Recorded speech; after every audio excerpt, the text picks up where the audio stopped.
निश्चित होऊन 6 वर्षासाठी इलेक्शनसाठी डिबार होऊ शकतात.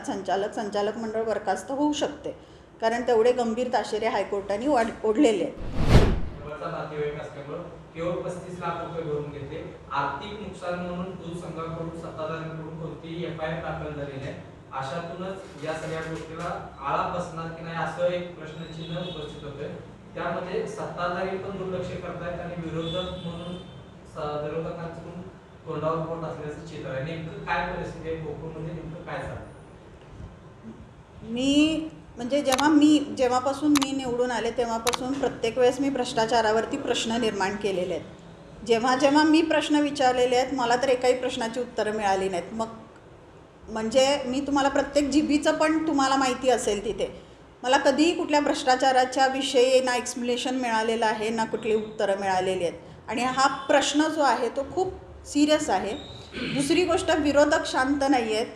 मी बोलू शकते, पण आत्ता मी शांत एवढ्यासाठी राहिलेले की प्रत्येक वेळेस जेव्हा मी आरोप करते एखादा किंवा मी एक्सप्लेनेशन मागते तेव्हा उलटं ते आमच्यावरती टाकलं जातं आणि एकच विषय बोलला जातो, ह्यांचे टँकर बंद झाले, ह्यांची सत्ता गेली म्हणून यांना दुखतं आहे.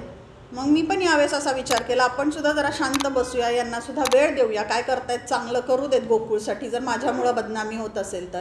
कारण आजपर्यंत जे मी प्रश्न विचारले ते मी शेतकरी हिताचेच विचारले आणि गोकुळ संबंधितच विचारलेले आहेत. आजपर्यंत मी विषय सोडून कुठंही भरकटलेले नाही आहे, विषय सोडून मी कुठलेही व्यक्तिगत प्रश्न विचारलेले नाही आहेत.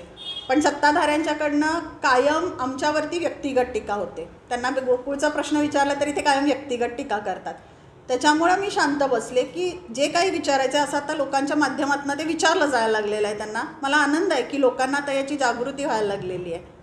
आणि निश्चित जे तुम्ही म्हटला त्याच्यावरती कारवाई होणं अपेक्षित आहे. FIR दाखल करणं पण गरजेचं होतं. आणि त्यांनी एका कंपनीकडनं 35 लाख रुपये भरून घेतल्याचं मला सांगितलेलं आहे. चेअरमननी सुद्धा सांगितलेलं आहे की आम्ही दंड आकारलेला आहे.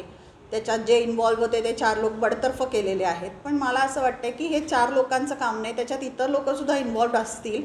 आणि जे काही असेल, मी म्हणते एक संस्था नाही, ज्या संस्था इन्व्हॉल्व असतील मग त्या कोणाच्याही असू देत, सगळ्यांची चौकशी झाली पाहिजे. आणि गोकुळने आता समोर येऊन म्हटलं पाहिजे की आमची चौकशी करा किंवा आम्ही चौकशीला सामोरं जायला तयार आहे.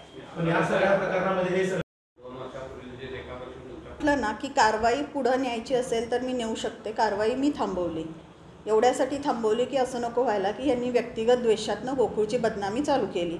जरी कारवाई पुढं गेली तर 100% सगळ्यांच्यावरती लायबिलिटी निश्चित होऊन 6 वर्षासाठी इलेक्शनसाठी डिबार होऊ शकतात. संचालक मंडळ बरखास्त होऊ शकते, कारण तेवढे गंभीर ताशेरे हायकोर्टाने ओढलेले आहेत. पण मला असं वाटतंय, जसं मी आधी म्हटलं होतं की गोकुळ काढून घेण्यामध्ये किंवा गोकुळ बरखास्त करण्यामध्ये आम्हाला इंटरेस्ट नाही आहे. जो इंटरेस्ट होता की गोकुळमध्ये चुकीचा कारभार चालू आहे तो दाखवण्यामध्ये होता आणि ते दाखवण्यात आम्ही कुठेतरी यशस्वी झालेलो आहे. जर मी हे पुन्हा केलं असतं तर पुन्हा तेच आमच्यावरती आरोप झाले असते. म्हणून मला ते व्यक्तिगत आरोप नको आहेत, म्हणून मी शांत बसले.